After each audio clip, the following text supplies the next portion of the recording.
When you're plotting from your Model tab here, there are some lovely new tools in Autocad Mechanical 2010. Now you'll notice I've got a very basic title block here made up of lines and polylines, and there's a circle there indicating the insertion point there of the title block. Now what I'm going to do is delete all of the objects that make up that title block. You might think I'm mad, but let me show you why.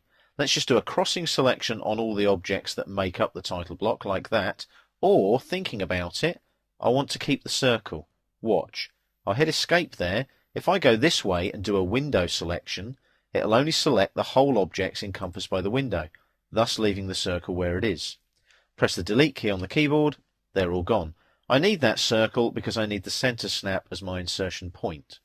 Now, if I go to the Annotate tab on the ribbon here, and go right to the end to Layout and click on the flyout there, I've got Title Border. I can specify a default drawing border with a title block. And what that allows me to do is select something like an A3, ISO title block A, at a scale of 1:1. And what I can do there is I can move the objects into my title block as soon as I put the title block in. So if I click on OK now, I'm going to utilize that center snap right there, so click, there's my title block. I've also got attributes associated with that title block. I'll just OK that.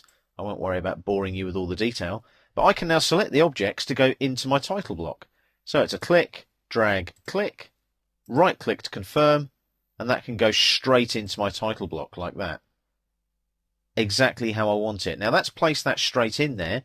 Now if I just zoom out slightly, I can delete that circle now. I'll select that and delete it. And I can now just move the rest of these scale areas and the objects inside them. Now I could have selected lots of objects there and brought them all across in one go, but they weren't arranged the way I wanted them to be. So it's just a case of move, like so, right click, move, pick a base point, and I'll just drop that there like so. Same again, right click, repeat move, select the objects to move, and it's just a case of picking the base points and moving them across. And then last but not least is my cutaway view. So right click, repeat move, select the objects, right click, base point, drag and click. So there's my objects all sitting nicely now on my 1:1 title block in model space. Now it may be that I need to do an override, a scale override. Now if you haven't got your menu bar installed, go to the quick access toolbar and click on Show Menu Bar here. It's saying Hide Menu Bar because I've already got my menu bar showing. If I just hit Escape to lose that menu. If I now go to the View pull down on the menu bar and go to Viewports and Scale Monitor, I can hover over each scale area. That's 1:1. That's 1:1. Watch the scale monitor there. That's 1:1. That's 1:1. If I hover over the title block and the area inside the title block, that is also 1:1. I'll just press return to finish there. And what I can do now is I can actually start looking at doing some scale overrides. It may be that my cutaway view here needs to be overridden. It might need to be half that size. So what I do there is just hover over that scale area, double click, and I can override the scale. I might want that half size, like so. So that means that my text is going to get bigger. My length is going to be normal size there, 1 so to speak.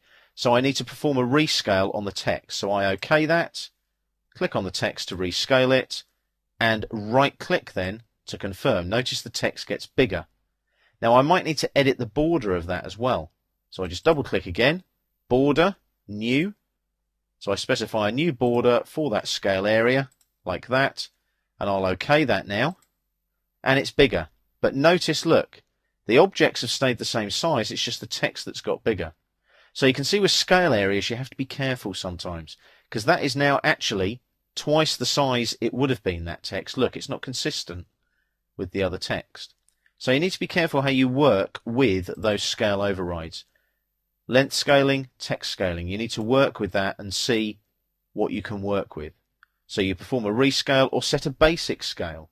So with text scaling there, if I set a basic scale like that and OK that, you'll see that that's the basic scale size now for that scale area.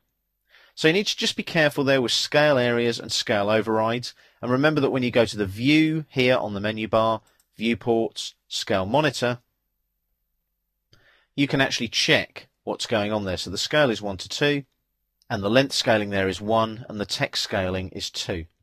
So I'll just press return to finish, and there we are. That's how you perform scale overrides and check your scales, and more importantly, utilize those title blocks that are built into AutoCAD Mechanical.